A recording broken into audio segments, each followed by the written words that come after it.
Hi dear students, this is Srikant Vamanrao Patil and I am working as Junior College Lecturer in Bharat Junior College Buldhana since 1998. Recently, board has published a question bank for all subjects, which you know. Answers to these questions of 3 and 4 marks are available everywhere. सगळ्यांना माहिती आहे 3 ते 4 मार्काच्या क्वेश्चनची उत्तरं तुम्हाला सगळीकडे मिळतात. सगळ्या नोट्समध्ये उपलब्ध आहेत. नोट्समध्ये बुकमध्ये वेगवेगळ्या प्रकाशनचे पुस्तकं उपलब्ध आहेत तुमच्याकडे, त्यामध्ये उपलब्ध आहेत. But the main problem is of 1 and 2 mark questions. 1 आणि 2 मार्काचे जे प्रश्न आहेत त्याच्यामध्ये मात्र मेन प्रॉब्लेम आहे. कारण की 1 मार्काच्या प्रश्नाचं उत्तर किती लिहायचं, काय लिहायचं, कसं लिहायचं, त्याची मांडणी कशी करायची, इथपासून आपली सुरुवात असेल. त्याचबरोबर 2 मार्काच्या प्रश्नामध्ये किती लेंथ ठेवायची, त्याच्यामध्ये काय काय आलं पाहिजे, हे सगळं आपण जर याचं नियोजन व्यवस्थित केलं तर तुम्हाला ते लिहायला सोपं जाईल. So the answers to this questions means 1 and 2 mark questions is not available anywhere. So you have to search for its answer and represent it in expected manner. म्हणून याची उत्तरं उपलब्ध नसल्यामुळे तुम्हाला काय करावं लागेल, तर आपल्या बोर्डाच्या पुस्तकामधनं किंवा नोट्समधनं याची उत्तरं तयार करावी लागतील. Okay, this is a typical work. पण हे मात्र अवघड काम होईल, कारण की आता वेळ कमी आपल्याकडे, अभ्यासासाठी वेळ कमी आहे, दिवस कमी राहिलेत, पेपर जवळ आलेत. त्यामुळे तुमचं हे जे टिपिकल काम आहे, तुमच्या डोक्यावर जे आलं होतं आता बोर्डाने ती क्वेश्चन बँक पब्लिश केल्यामुळे, ते थोडंसं कमी करण्याचं काम मी या ठिकाणी करतोय. So I am giving you all answers of such questions from question bank in explanation form. आणि म्हणून मग या क्वेश्चन बँकमध्ये आपल्याला जे वेगवेगळे प्रश्न विचारलेत, 1 मार्कावर आले आणि 2 मार्कावर, त्याचे सगळ्यांचे सोल्युशन मी या ठिकाणी देतोय. आणि ते एक्सपेक्टेड फॉर्ममध्ये, म्हणजे बोर्डात तुम्हाला कसं लिहायचं आहे हे पण मी तुम्हाला सांगेल. म्हणजे एक्सप्लेनेशन फॉर्ममध्ये मी तुम्हाला सांगतोय, एक्सप्लेन करून सांगतोय. ठीक आहे, पण त्याच वेळेस हे पण लक्षात घ्या, सूचना त्यांनी दिली आहे, हे जे प्रश्न दिले आहेत बोर्डाने जी क्वेश्चन बँक पब्लिश केली आहे त्याच्यामध्ये त्यांनी सूचना स्पेशली मेन्शन केली आहे, फक्त विद्यार्थ्यांना प्रश्न प्रकारांचा सराव करून देण्यासाठीच. सदर प्रश्नसंचातील प्रश्न बोर्डाच्या प्रश्नपत्रिकेत येतीलच असे नाही, याची नोंद घ्यावी. ठीक आहे, सूचना व्यवस्थित सगळ्यांना समजली. आपला मेन प्रॉब्लेम होता 1 मार्क क्वेश्चनचा आन्सर आणि 2 मार्कच्या क्वेश्चनचा आन्सर कसं रिप्रेझेंट करायचं, कुठून मिळवायचं, ते सगळं काम मी करून ठेवलेलं आहे. आणि आता हे जे मी लेक्चर्स या ठिकाणी या आपल्या चॅनलवर टाकेल, त्या वेगवेगळ्या लेक्चर्समध्ये तुम्हाला ते सगळे क्वेश्चन आन्सर्स मिळतील. प्रत्येक चॅप्टरसाठी सेपरेट लेक्चर तयार करतो आहे. ठीक आहे, okay. So we are discussing the board question bank's solution on the chapter, that is chapter number 16, semiconductor devices. And as you know, we are discussing only 1 mark question and 2 mark questions. Okay, the first type is very short answer questions, means VSA questions, each have 1 mark. The first question is, state any 2 special purpose diodes. Special purpose डायोडचे 2 नावं फक्त तुम्हाला सांगायची in the sense लिहायची आहेत. So special purpose diodes are light emitting diode LED, photo diode, solar cell, zener diode. हे सगळे डायोडचे वेगवेगळे नावं आपल्याला माहिती आहेत, त्याच्यापैकी कोणतेही 2 लिहा. ठीक आहे. त्यानंतर second question is, what is purpose of capacitor filter in a regulated power supply.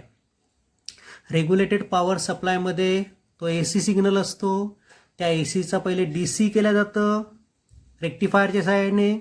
रेक्टिफायरच्या आउटपुटमध्ये रिपल्स असतात आणि ते रिपल्स म्हणजेच एसीचा पार्ट असतो थोडासा त्या DC याच्यामध्ये, आणि त्या रिपल्सला काढण्याचं काम किंवा त्या रिपल्सला कमी करण्याचं काम कॅपॅसिटर फिल्टर करतो, हे आपल्याला माहिती आहे. So in regulated power supply a capacitor filter removes the AC component from rectifier output and nearly perfect DC signal is obtain. ठीक आहे.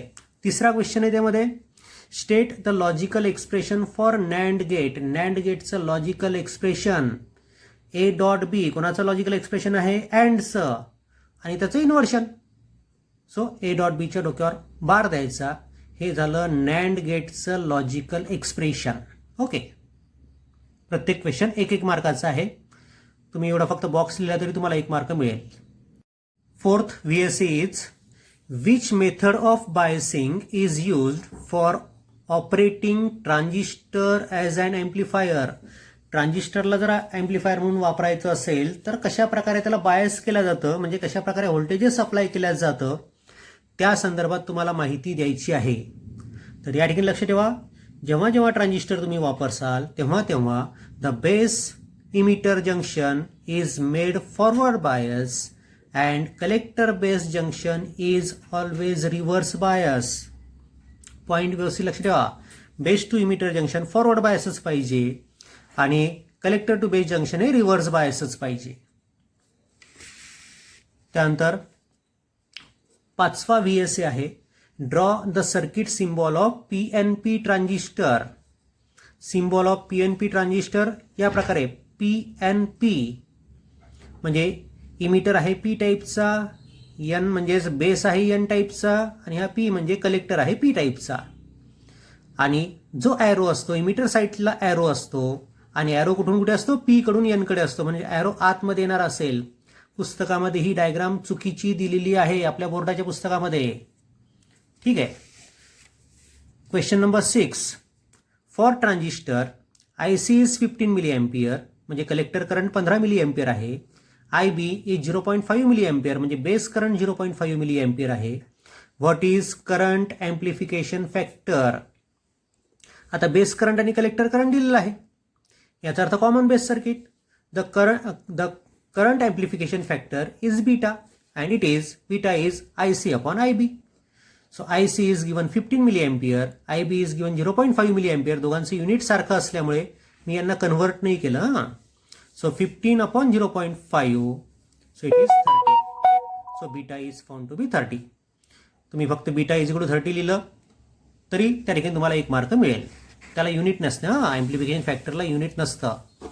त्यानंतर question 7 give the truth table for NOR gate. NOR गेटसाठी तुम्हाला truth table पाहिजे. मग आता nor म्हणजेच काय असतं, ऑरच्या समोर नॉट गेट जोडलेलं असतं, ऑरच्या समोर not. So that's why it's logical equation is y is equal to a plus b bar. Okay, so truth table NOR गेटचं सगळ्यांना माहिती आहे. 0 0 1 0 1 0 0 1 0 0 आणि 1 1 0. ठीक आहे. ट्रूथ टेबल 0 आणि 1च्या फॉर्ममध्येच लिहायचा. T आणि F ते टॉटॉलॉजीच्या फॉर्ममध्ये लिहायचा नाही. इथे लक्ष ठेवा, ट्रूथ टेबल 0 आणि 1 या फॉर्ममध्येच असेल. 8वा VSA क्वेश्चन आहे what is the need of rectification in regulated power supply. Regulated power सप्लायमध्ये प्युअर DC ऑप्टेन केलेला असतो AC पासून. त्यामुळे साहजिकच आहे त्या ठिकाणी ACचं पहिले DC मध्ये कन्व्हर्शन करावं लागेल आणि मग त्या DCचा प्युअर फॉर्म तयार करावा लागतो. So in regulated power supply a rectifier is used to convert AC into DC. So for converting AC into DC, rectification is necessary. आणि म्हणून मग रेग्युलेटेड पॉवर सप्लाय मध्ये रेक्टिफायरची किंवा रेक्टिफिकेशनची आवश्यकता असते. त्यानंतर आहे शॉर्ट आन्सर 1 टाईपचे क्वेश्चन म्हणजे SA1 क्वेश्चन म्हणतो आपण त्याला. या प्रत्येक प्रश्नाला 2 मार्क असतात आणि 2 मार्कासाठी किती लिहायचं, काय लिहायचं इथे तुम्हाला क्लिअर होईलच. बघा, त्यामधला पहिला क्वेश्चन आहे SA1 टाईप मधला पहिला क्वेश्चन आहे draw a neat label circuit diagram of full wave rectifier using semiconductor diode. Semiconductor डायोडचा वापर करून फुल वेव्ह रेक्टिफायरची डायग्राम तुम्हाला काढायची आहे. सर्किट डायग्राम सगळ्यांना माहिती आहे. मग फक्त सर्किट डायग्राम काढून चालेल का. नीट लेबल्ड म्हणजे या सर्किट डायग्राममध्ये जे जे कंपोनंट्स आहेत त्यांना तुम्हाला नावं द्यायची आहेत. इथे S1 आणि S2 काय आहेत, सेकंडरी टर्मिनल्स आहेत ट्रान्सफॉर्मरचे. P1 P2 काय आहेत, प्रायमरी टर्मिनल्स आहेत ट्रान्सफॉर्मरचे. हा D1 आणि D2 काय आहेत, तर ते डायोड्स आहेत. हा RL काय आहे, लोड रेजिस्टन्स. आणि S काय आहे, AC सोर्स आहे. आणि इथे तुम्हाला आउटपुट व्होल्टेज मिळणार आहे. ठीक आहे. मग 2 मार्काची डायग्राम असेल तर लक्षात ठेवा तुम्हाला 6 लेबलिंग करायची असतात.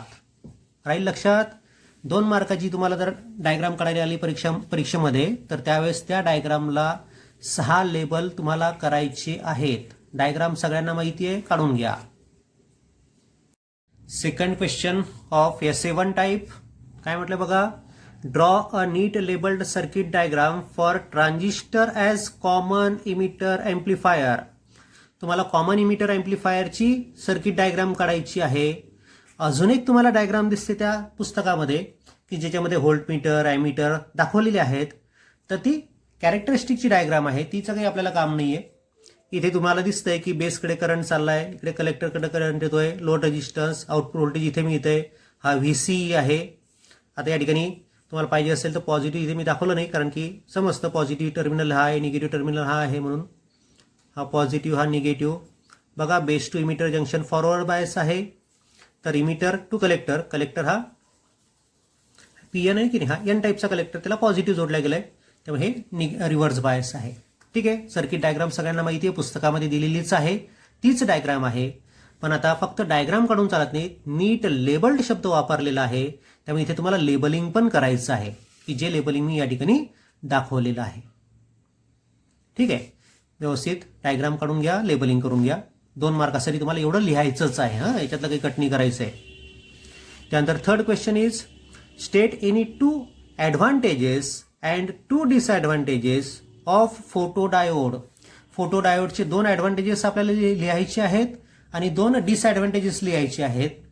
तर ॲडव्हान्टेजेसमध्ये आपण लिहितोय photodiode is a quick and linear response when expose to light. म्हणजे लाईट पडल्याबरोबर हा याचं रिॲक्शन देतो आणि लिनियर रिस्पॉन्स, जेवढा लाईट तुम्ही वाढवसाल, जेवढी इंटेन्सिटी वाढवसाल, तेवढं त्या ठिकाणी लिनियरली चेंज होत जाईल.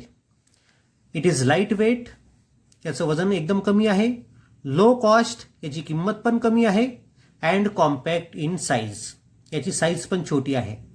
म्हणून मग हे झाले याचे त्या फोटोडायोडचे ॲडव्हान्टेजेस. मग डिसॲडव्हान्टेजेस काय आहेत ते तुम्हाला लिहावे लागतील. 2 डिसॲडव्हान्टेज लिहायचे आहेत. It's properties changes with temperature. Temperature जर बदललं तर फोटोडायोडच्या प्रॉपर्टीज बदलतात. Low reverse current for low illumination level. Low reverse current त्या ठिकाणी असतो जर लाईटची इंटेन्सिटी एकदम कमी असेल तर. ठीक आहे. 2 ॲडव्हान्टेजेस तुम्हाला लिहायचे आहेत, 2 डिसॲडव्हान्टेजेस लिहायचे आहेत. एवढं सगळं तुम्हाला 2 मार्कासाठी लिहायचं, याच्यातलं काही गायब करायचं नाही. The fourth question is state the advantages of full wave rectifier. आता फुल वेव्ह रेक्टिफायरचे काय ॲडव्हान्टेजेस आहेत ते आपल्याला सांगायचे आहेत. साहजिकच आहे compare to half wave rectifier. मग आता काय काय ॲडव्हान्टेजेस आहेत. तर पहिला, in full wave rectifier rectification takes place for both half cycles. म्हणजे पॉझिटिव्ह हाफ सायकलचं पण रेक्टिफिकेशन होतं, निगेटिव्ह हाफ सायकलचं पण रेक्टिफिकेशन होतं.